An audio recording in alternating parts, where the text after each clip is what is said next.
And we are back. It is, what is this, week 10 we're heading into? We are Yep. officially well past the halfway point.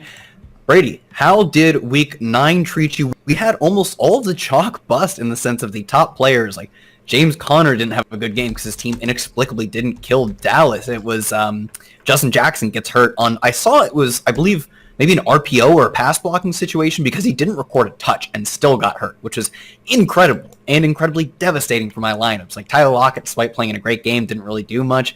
How did week 9 treat you? Yeah, I actually had probably the best week of my life in week 9. And it was crazy. I was winning a ton of money all throughout the day, and I was looking really good. I was looking to make some serious cash. I had Edmonds, I had Connor, and I had Justin Jackson going to later games.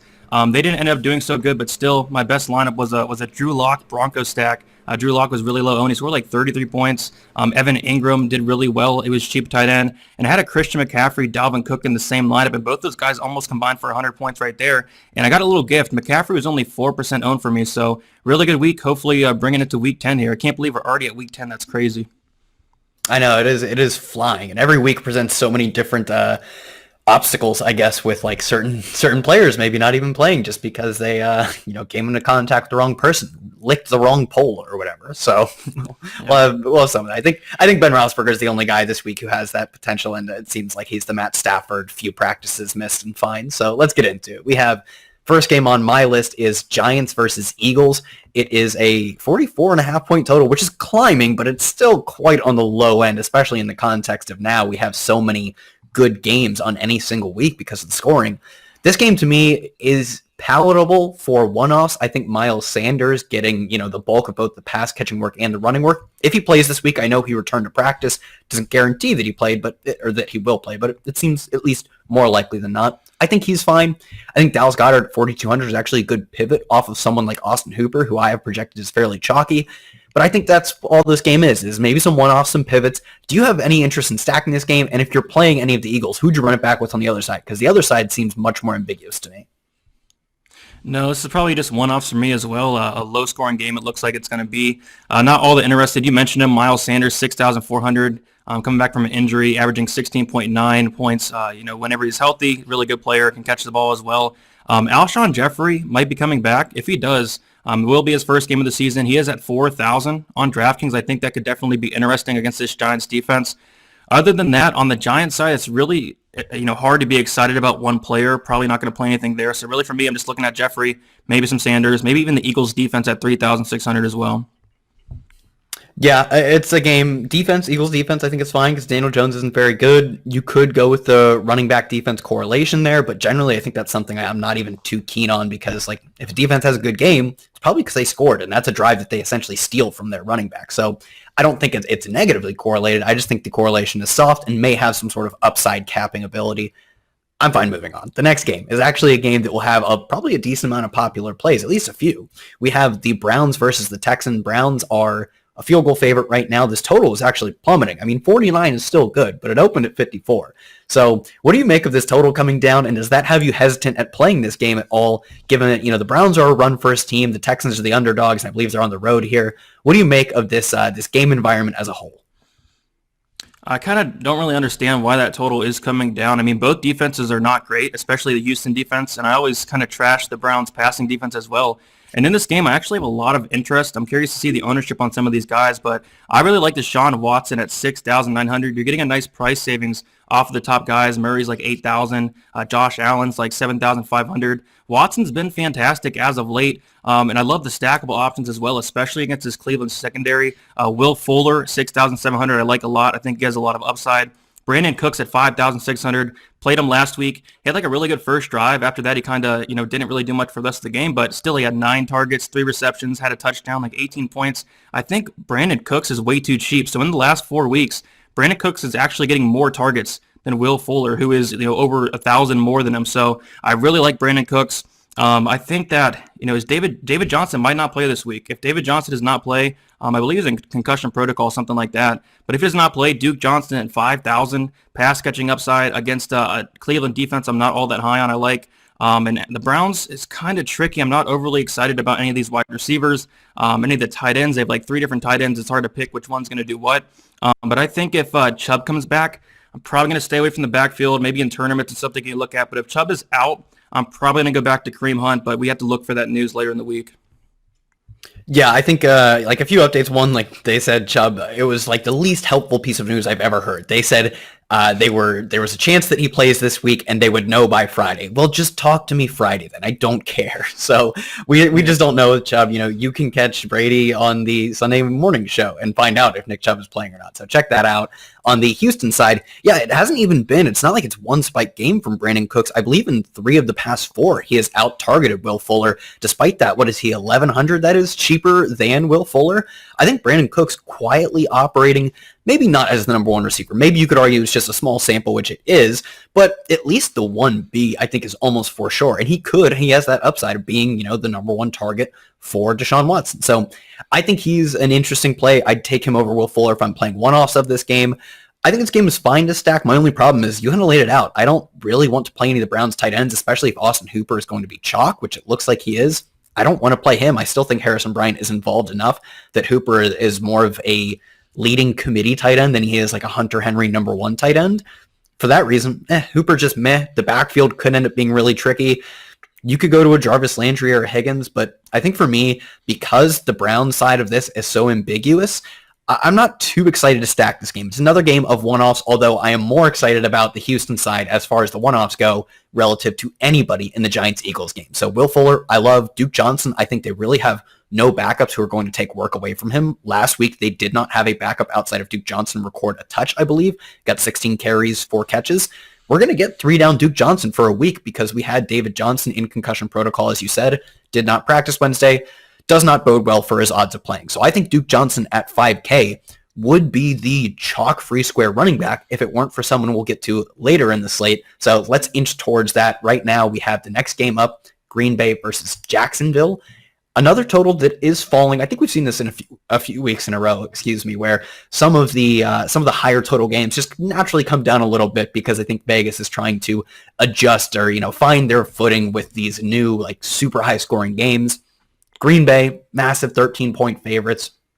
This game is interesting because we've got Davante Adams at 9K, projecting to still, despite his price, be very chalky, and deservedly so. He would be on pace for, I think, like 1,800 yards and like 20-plus touchdowns if he were to be playing the full season. He's not going to because he missed some games in the middle of the year, but he is on truly record-setting pace for a fantasy receiver or just receiver in general because his market share numbers are great, his quarterback is great, the offense is awesome. Then you have Aaron Jones, who I think is slightly just off in pricing at 7,100. He seems like a guy who could be pushing up at 8K, given his touchdown potential and his reasonable, pseudo 3-down role. Jamal Williams works in a little bit, but I don't think it's enough to really, be afraid of this 7.1 price. Aaron Rodgers, expensive, but also just like Davante Adams, deservedly so. What do you make of the Packers team where I understand wanting to play their players? They have a 31.5 implied team total. I believe that leads the slate. I just think when you look at someone like doing the Davante Adams, Aaron Rodgers stack is so wildly expensive that how do you fit in other good plays? And those plays are going to be owned. No, you're right. I mean, that is really expensive. Rodgers at 7,900, the second most expensive quarterback on the slate. I will say this. I love Aaron Jones this week against this Jacksonville run defense that is really, really bad. You mentioned it. He should be probably priced up a little bit higher to like that 8K range. So Jones is somebody I'm looking at. Davante Adams, he's 9,000. He's going to be chalky, but for an absolute good reason. The dude is a monster. 8 touchdowns on the year. I think he's played 5 full games. Gets a ton of targets every single week. A couple of weeks ago, he had 16 targets. He definitely has that upside every single week to get a massive amount of targets. I love the matchup here. Pretty good game total. I'm going to have Adams. I'm probably going to go there in cash in my lineups. I'm kind of messing around with it. I was going to be paying down at tight end, paying down at running back. There's a lot of value at running back, so I do expect to pay up to get Davante Adams. I think he's a very safe play. I think the floor is really good. I think the ceiling is fantastic as well. I'm not overly interested in a Rodgers-Adams stack.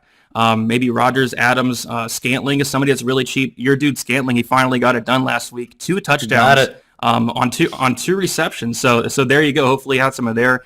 You seem to mention him. He finally got it together. So maybe you can keep that going. And on the Jacksonville Jaguars side, I mean, I'm not really interested in anybody besides James Robinson.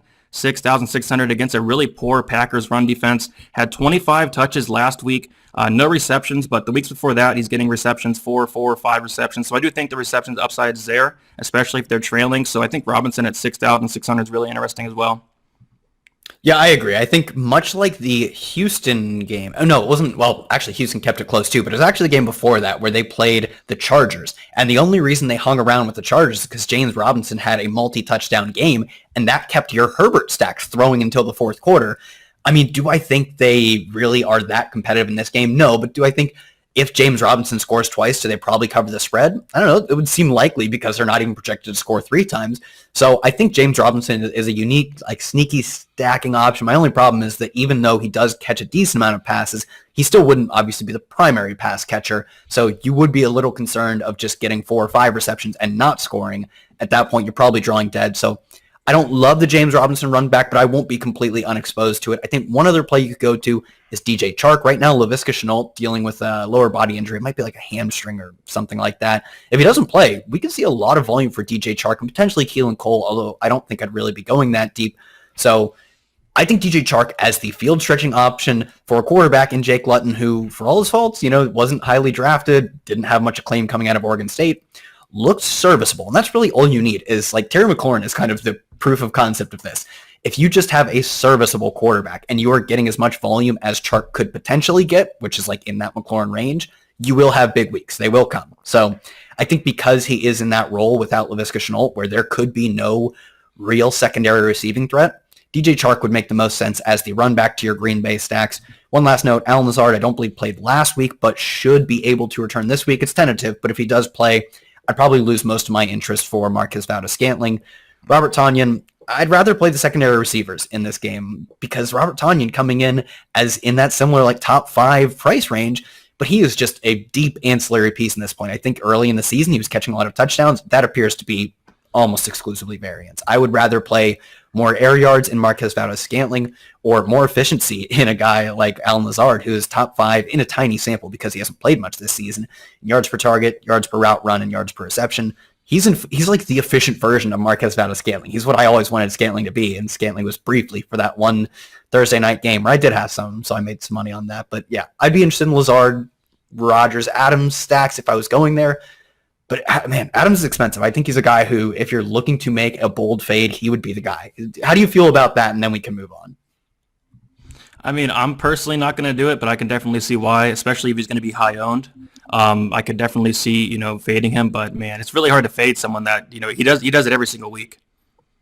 Yeah, it is difficult. I'm going to be, I'm not set on this, but I do think that because of his price, even if he goes out and puts up 30, it doesn't lock him into like a tournament winning lineup. There will be different ways to construct successful rosters. And if he busts at his price, he just annihilates your lineup. So does his odds look great at busting? Certainly not. He's probably the most used receiver in the league.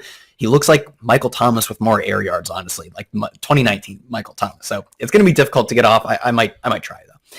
Next game, Detroit versus Washington. I don't care. Play Washington if you want, but man, Alex Smith looks not good. Like he is still like his yards per attempt isn't great. He's throwing interceptions at a 6% rate.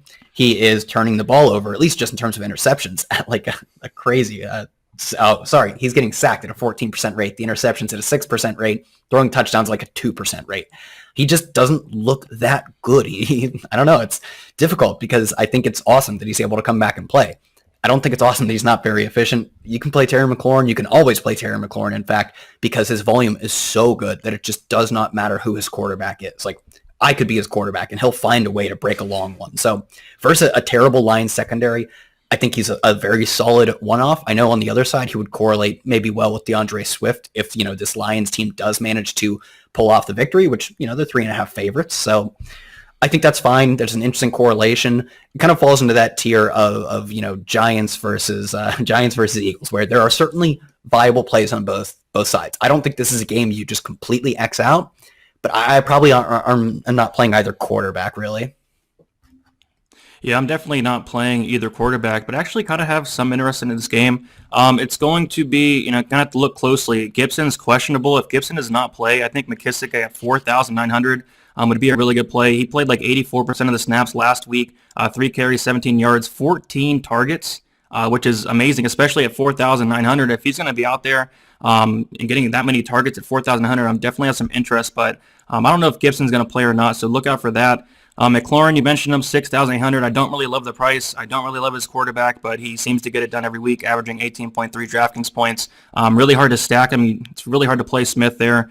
On the Lions side of things, I think Hawkinson is really interesting at 5,100. He's been pretty good as of late. 14.9 DraftKings points last week, 13.5 before that, 16 for that. He's been fairly consistent this year with 5 touchdowns. The price is pretty cheap there. Have to look out for it, but if Galladay does not play again, Danny Amendola was really good last week, and he was actually really low owned. I wasn't expecting him to be like 2% owned. 10 targets, 7 receptions, 14.9 DraftKings points. That's really all you could ask for at 3,700 he was last week. He's 3,900 this week. So if Galladay is out, I think Amendola is a really good option. Gets a ton of targets, especially for his price. So that's something to look out for. Other than that, I think a defense that's interesting, I guess, is the Lions defense. I know they're not that great, but I don't think Alex Smith and Washington's all that great themselves. Oh yeah, I never talk about defense because it's usually just the last position I fill out to do whatever you want with. Yeah. But like this Lions defense, they're like I think pretty solidly mispriced, and I don't even have them as the highest owned defense by a wide margin. The way Alex Smith is playing right now, I love me some Lions defense. So don't normally come with defensive takes because it's largely a random position that I just fill in with whomever. But this is a spot I actually like. So moving on, I think we've kind of sped through some games so far. I don't think I've talked about seriously stacking any one of these games yet. We're at my first stacking spot. I have a few stacking spots this week. Carolina versus Tampa Bay will be one of them. Tampa Bay, 5-point favorites. I get it. The defenses in this both sides of the ball. Like Tampa Bay has had both a great running and passing defense. Carolina, for their run defense faults, has actually had a pretty solid secondary, especially relative to the expectations. I think the expectations heading into the year was that they could be the worst secondary in the league. They played okay, and especially it could be because teams can run on them. But I think, all things considered, they're playing all right. I don't care. I do not care about defense when you have maybe one of the best ever receiving groups in Mike Evans, Chris Godwin, and Antonio Brown. I think you could very solidly put an argument that this is the best trio of receivers to ever be played on an NFL field. And they're probably going to be fairly reasonably owned in terms of low ownership because we saw them come out and just get trounced by the New Orleans Saints. I'm not seeing top 5 or 10 ownership on any either three of these guys. You're telling me I can get Chris Godwin in the 6K ballpark? I can get Antonio Brown for even less, and Godwin every single route except for one on all of Tom Brady's dropbacks. Mike Evans, I believe he took a play or two off after taking a football to the groinal region, played on or at least ran routes on 40 of 44 dropbacks, and even Antonio Brown was well above 30. So I think they have a very solidified top trio, and it's one of the best trios ever. I think the total sitting at 50.5. will quietly be one of the least targeted totals of the slate. And on the other side, there's talent galore. And obviously, I think maybe this is where we kick it off. Give me your thoughts, one, on, what do you do with these Tampa Bay receivers? I think you can, maybe not in the same lineup, but you can play any of the top 3. But are we just jamming in Mike Davis at 4K?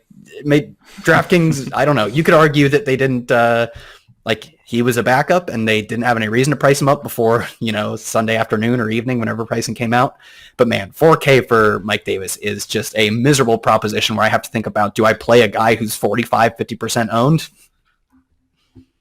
Yeah, I mean, in cash, you just got to really plug him in. I don't know what DraftKings was thinking there. Even if McCaffrey was still playing, why price down Mike Davis to 4,000 minimum price there? So since McCaffrey is doubtful, not expected to play there, I think he has some type of shoulder injury. Mike Davis, he's going to be my cash lineup 100%.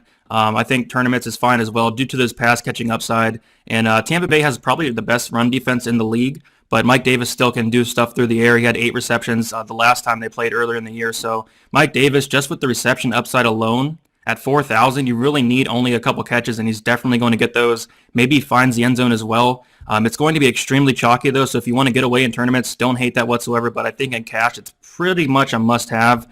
And the Tampa Bay side is really interesting because they had a really bad game last week, and everybody saw that game. And, Tom Brady had 5 DraftKings points. He did awful. Everybody did awful on the Tampa Bay side. And I think a lot of people are going to look at that. It's going to be really low owned. And you mentioned it, probably the best wide receiver trio we have ever seen. And it's going to be so easy to stack this because they're so priced down. Was it because of their bad game? Oh, Maybe. Mike Evans, 6,300. Godwin, 6,000. Brown, 5,800. It's going to be so easy to stack this game. Even Tom Brady, like 6,300. And the run back options are great. Robbie Anderson, DJ Moore, they're cheap as well. So, man, I like it. I like it. It's going to be low owned. Give me some, Tom Brady, Godwin, Brown, Mike Evans stacks here. yeah, I love it all. I think this game is just, in terms of the total, is up there for the highest. It's not quite at the level of some other ones we'll see, but it is over 50, and it's rising right now. The options in this game in terms of the talent are incredible, and luckily I don't think, especially like on the Carolina side, we've seen some Curtis Samuel recently. I do think that is probably like an over expectation. He scored a rushing touchdown, I think 3 straight games to go along with the receiving touchdown. It's not to the level of like the Justin Herbert receivers where like Gabe Neighbors or whatever, the fullback, I think, catches 2 touchdowns on 6 targets. But Samuels is running hot. I still think we have a very solidified top duo of a top 10 target share and a top 10 air yard share. Robbie Anderson, DJ Moore, running the deep routes, not getting quite as many targets, but still clear the number 2. I think there's just so many good plays in this game, and they do correlate to like the very top, like 3 receivers on one side, 2 receivers on other, 1 running back and Mike Davis, and I'm not playing any of these Tampa Bay running backs. So I think it's quite obvious the spots you want to go to, and you can play, even if you just play just one-offs. I love getting correlation with my Mike Davis chalk because I'm probably going to have a decent amount of Mike Davis. He's a great play, and I'm not saying you shouldn't fade him. At least in cash, you definitely shouldn't fade him. But you have to think long and hard about what has to happen for 4K Mike Davis to really kill your lineup. It's like a 6 or less point game. Like even 8 points is 2x, which is palatable, and it lets you spend to maybe better plays up top. That being said, because I'm playing such a chalky play, I am going to look for correlation in every spot I can get it, whether that be stacking him with the Teddy Bridgewater because he has pass catching upside, whether that be playing him as just a one-off plus Chris Godwin, who's my favorite of the Tampa Bay receivers. I don't think you can really go wrong with any of them. I'm just looking to correlate my chalk in a way that I don't think the field is going to do so. It seems like either of Teddy Bridgewater or running it back with, a Chris Godwin would be the way to do so. I mentioned him earlier. We've got him back. Justin Herbert, the Los Angeles Chargers versus Miami. Miami 2.5-point favorites at home. Total sits at 48 right now. I mean, Justin Herbert continues to just be on fire, and it has largely been to the benefit of Keenan Allen, at least in terms of the volume. Taking out the one game, I believe, Week 5 versus New Orleans when he left with back spasms, still scored a touchdown in that game. We have seen 12.7 targets per game, over 9 receptions, and nearly 100 yards per game out of Keenan Allen.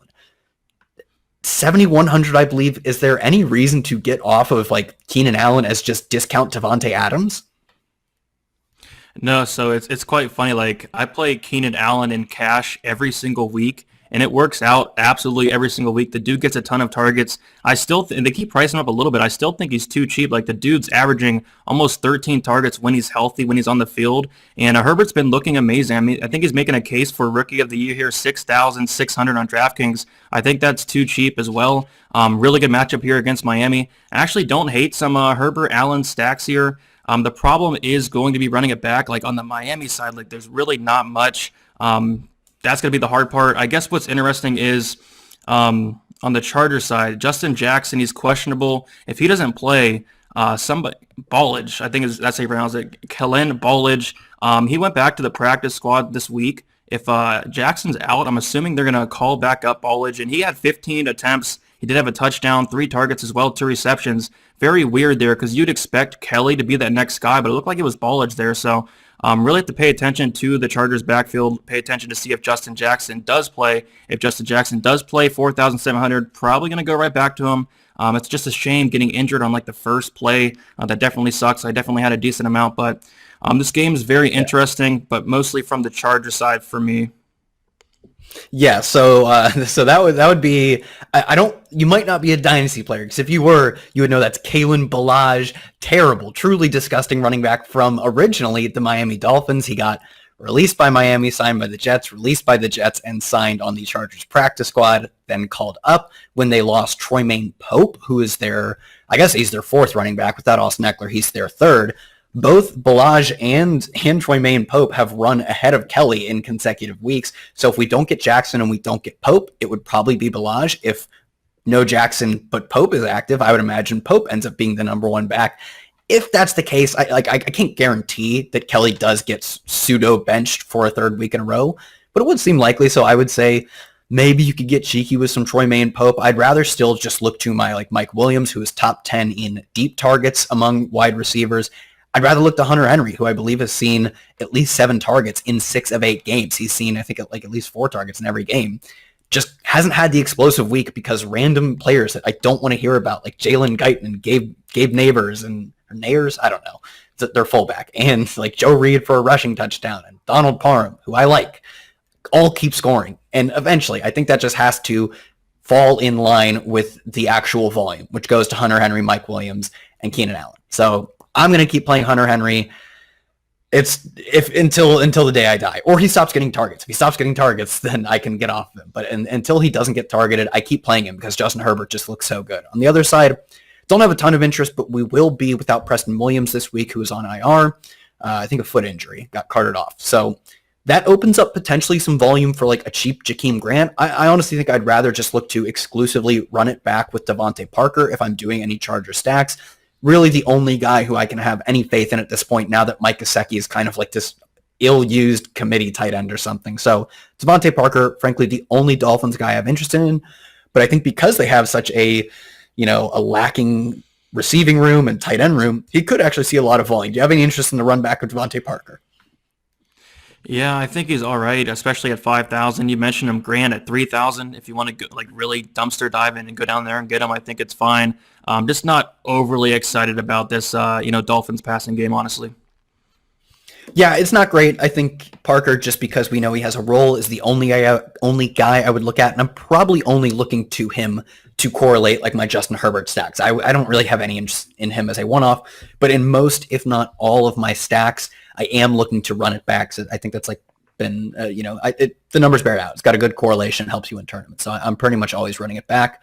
The next game, I think this will be the most popular game of the slate. I don't know if it will be my most popular game of the slate in terms of the lineups I am building. It is Arizona versus Buffalo. Undoubtedly the most exciting quarterback matchup we will have this week and probably for many weeks going forward, because it is 2 of the, let's say, 4 or 5 best quarterbacks in the league right now.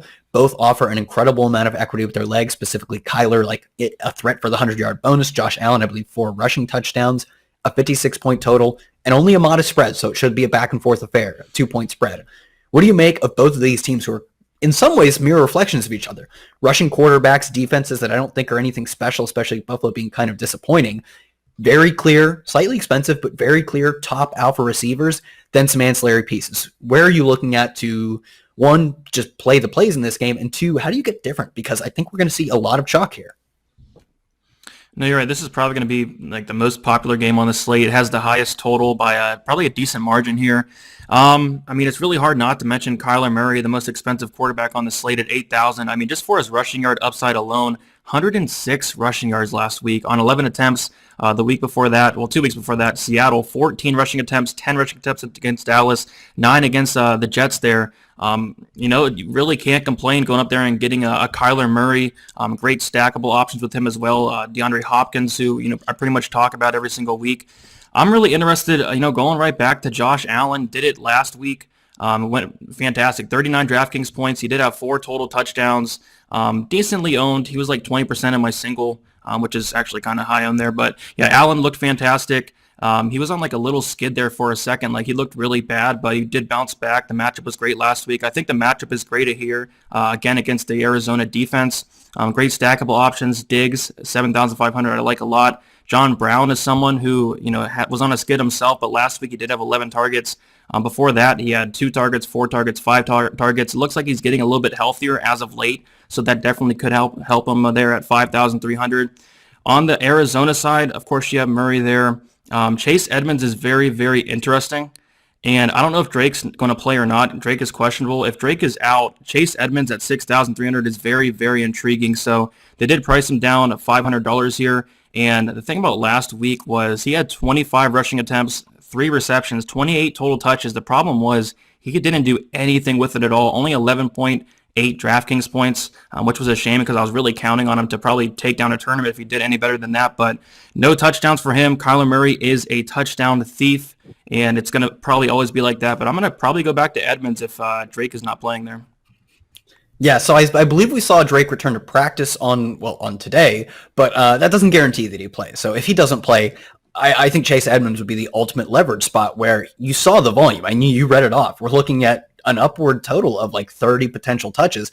If he finds the end zone twice on the ground, those are touchdowns that no one else in his team, like on this team that is going to be very popular, gets to score. Even if he does it through the air, that is probably killing a lot of the DeAndre Hopkins stack. So if Drake doesn't play, which seems up in the air at this point, I will be playing a lot of Chase Edmonds at a discount and potentially at an ownership discount, given that he kind of busted everyone who played him as chalk last week.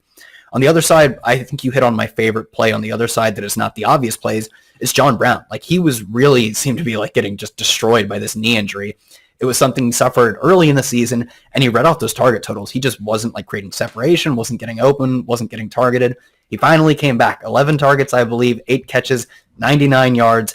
He looks back, and he looks quite good. Like, when he's healthy, John Brown is a match made in heaven for a strong arm quarterback like Josh Allen, and he gets a lot of targets when he's healthy. So as long as, we're going to see a good game environment, a healthy John Brown, I think you would go right back to the well. So you kind of laid it out perfectly for me. Last one I'll throw to you. I don't think we've talked about in the same sort of vein where he has a number one receiver who's really going to cap the overall volume, but maybe draws coverage, or maybe the game is so good that there's a trickle-down effect. Christian Kirk, any interest in making Kyler Murray stacks different by playing Christian Kirk, who seems to be cementing himself as the number 2 receiver quite clearly?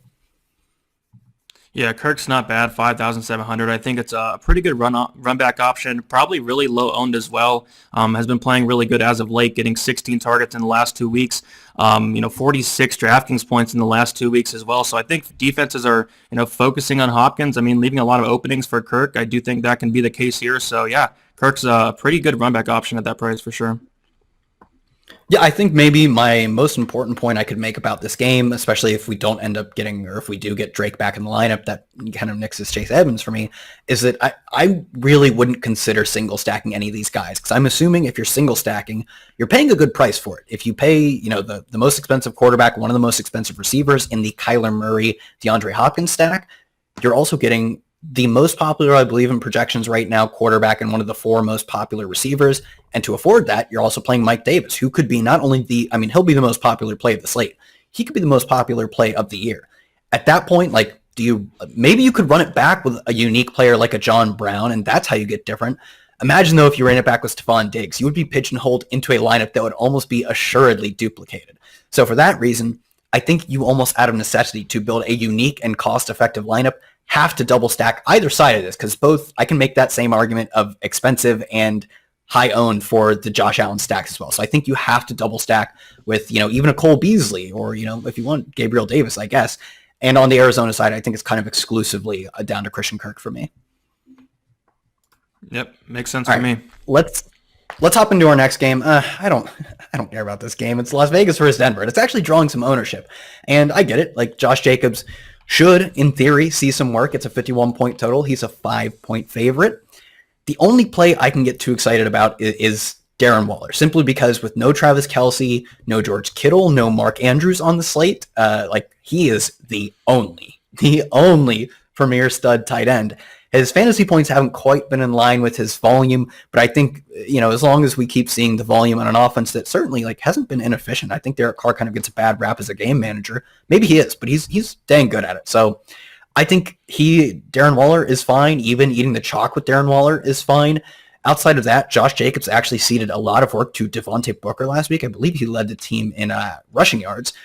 I think that was because Josh Jacobs came into that game with an injury designation. They even called up Theo Riddick as a hedge on that.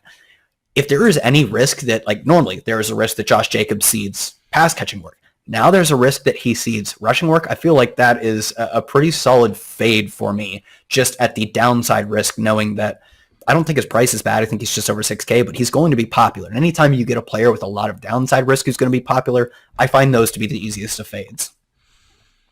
No, I 100% agree. I mean, everybody loves Josh Jacobs. He seems to be popular every week. I mean, I'm not one of those guys. I'm not overly high on the guy. The dude doesn't really catch passes. It looked like at the beginning of the year he might have some pass catching upside, but as of late, not really any. So if he's going to be chalky, especially, I'm not going to play him here. I guess what I'm interested in, you mentioned him, Waller. If I was to pay up for a tight end, the dude gets a ton of targets. Definitely a key point in this offense, 5,900. But typically, I do pay down at tight end. On the Denver side, it's kind of interesting. Drew Lock had himself a game last week. 48 passing attempts, 33.22 DraftKings points, which was fantastic. I did have my best lineup was a Drew Lock stack. Jerry Jeudy has been fantastic, 5,600. He did have 28 DraftKings points last week, 11 the week before that. He's looking good. Tim Patrick came back, caught a touchdown, had him last week. Noah Fant, it was very unfortunate because Fant got hurt like really, really early. He came back a little bit. He was playing injured. I think if Fant's good to go, that backup tight end, what's his last name? Albert Okwuegbunam. Yeah, we'll call him Mr. O there. Yeah, he's on the IR, so I think it's going to give Fant even more opportunities here in an offense where it looks like he's either the number 1 or number 2 option there. So I'm actually kind of interested in this Denver stack for a bunch of reasons. For one, it's cheap. For two, a decent run back option with Waller. And for three, I actually think it has some decent upside. Jeudy, Patrick, Fant, I think they're all some pretty good plays there. Pretty good matchup as well. Yeah, I think the matchup is solid. I don't think, this is a defense you're really ever concerned when you're running into. My only problem would be do we think Drew Lock is good? I still don't think he's very good. I think he had, I believe the number was 313 passing yards, and that was a career high for him, and it came on the back of, I believe, 48 passing attempts.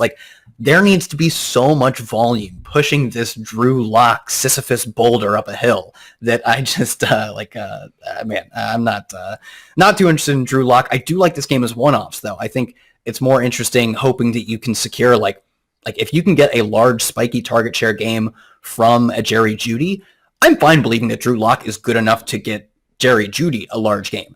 I just think in the context of, you need the scenario where his opponent, who has a bad defense, goes up by a massive total, and then he comes back in the fourth quarter, which I think that was totally fine to play for last week. I'm not sure we see that this week, although, I guess they are 5-point underdogs or whatever. So I think it's fine. My only concern is that maybe he gets too popular as far as last week, getting a little bit of recency bias pub. But we saw it can definitely hit, and it kind of sets up to be similar. So maybe I'm talking out of both sides of my mouth here. So I apologize to the Drew Lock fans. I mean no harm. Our next game we have is, it's fine. It's Pittsburgh -7 versus the Cincinnati Bengals. 46-point total is falling, and this is a slate where there are a lot of good totals. James Conner burned a lot of people last week. I don't feel a massive need to go back to him. I think he's fine, but he falls into sort of that Josh Jacobs tier of backs where I get it. I get there's a certain amount of volume he should see.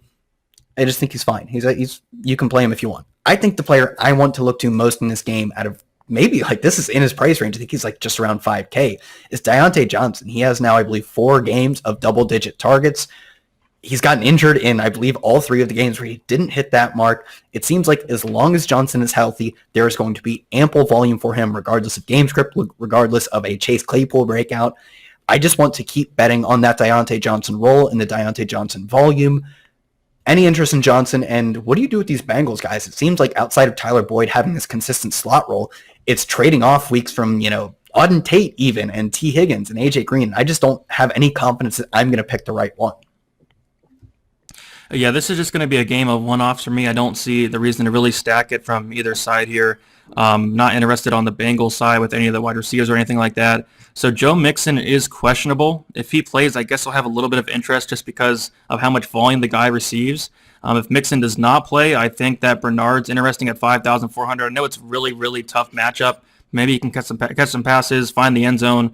Just not overly excited about that.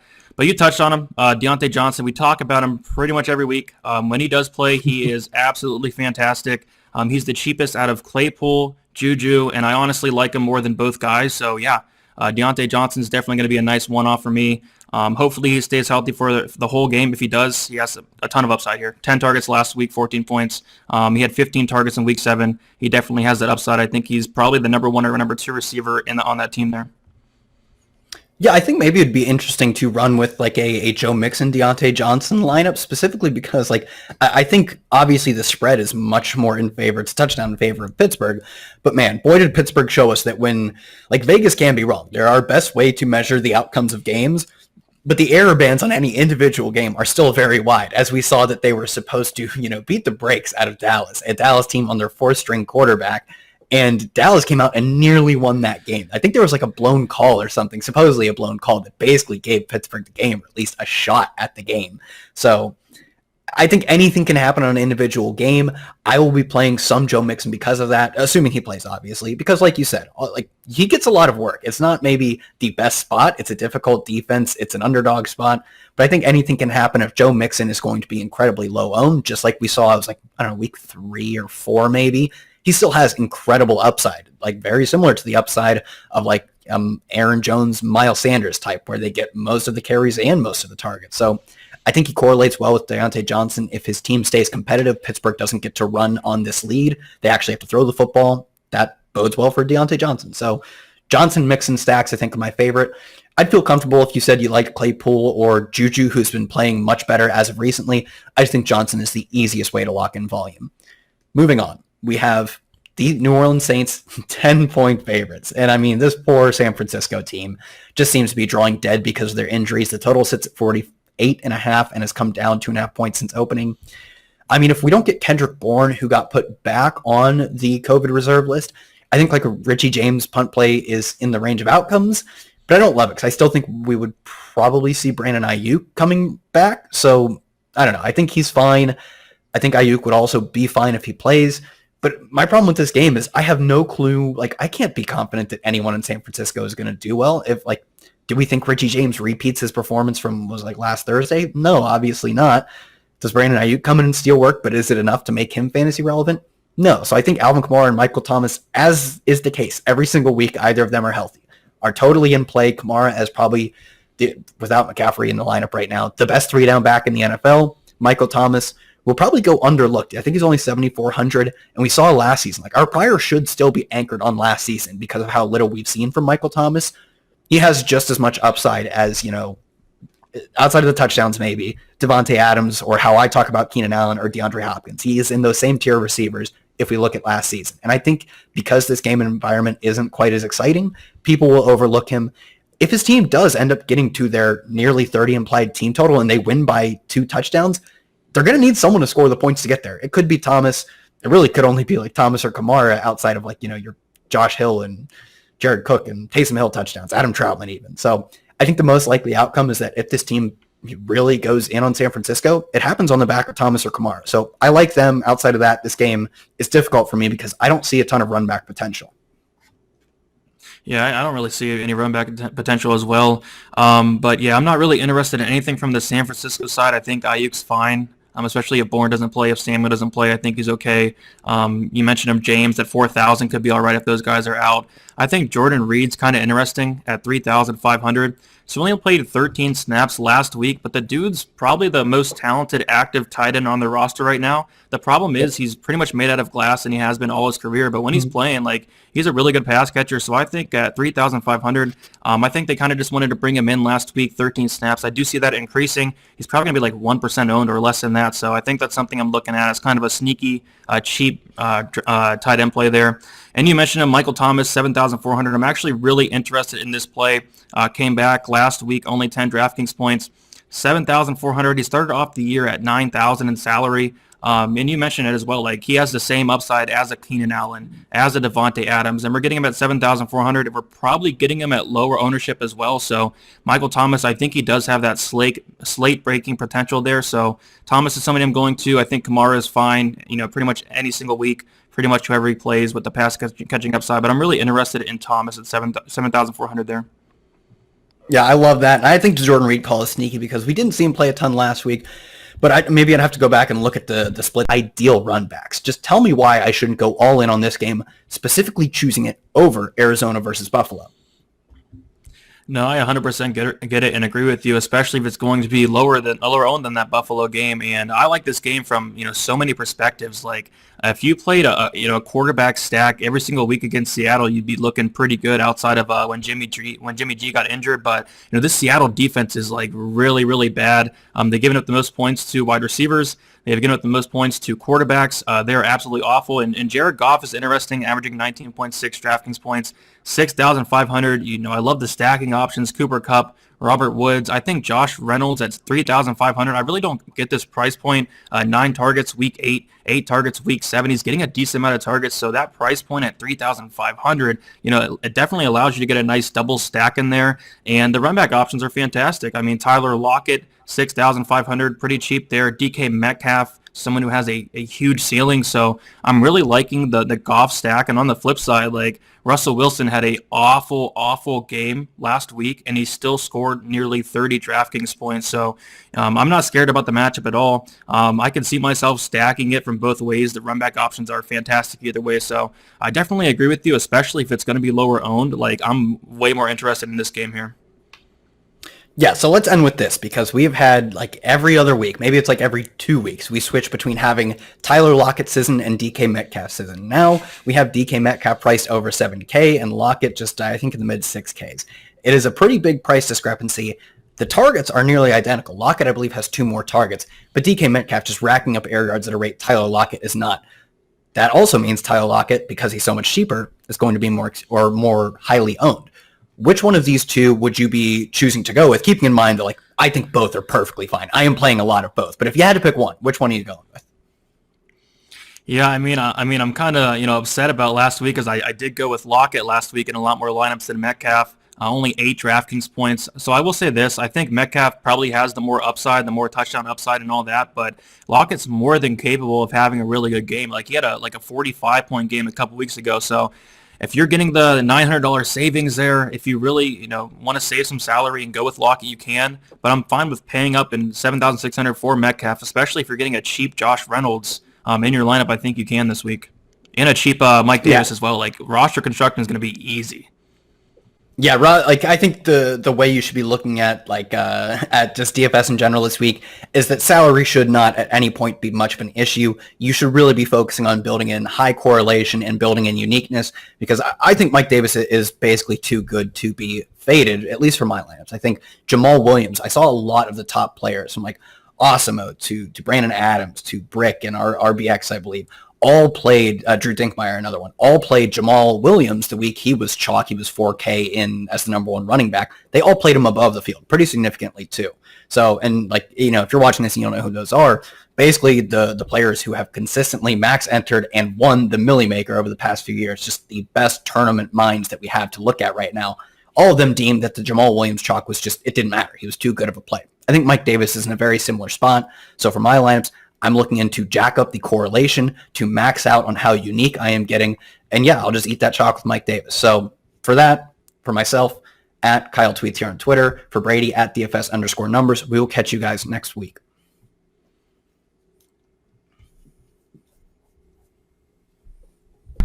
Oh, that was nice. Fun. Very fun. All right, cool. I'm going to have to figure out how to get this on YouTube whenever it shows back up. Yeah, hopefully they fix it soon. That's bizarre. I mean, absolutely bizarre. All right, guys. I got to get out of here. I am off to fun. the Diehards pod. Beautiful. Have fun with it. That sounds good. Brady, I'll see you Sunday morning. All right, see you then. Excellent. Thank you, guys. Thank you.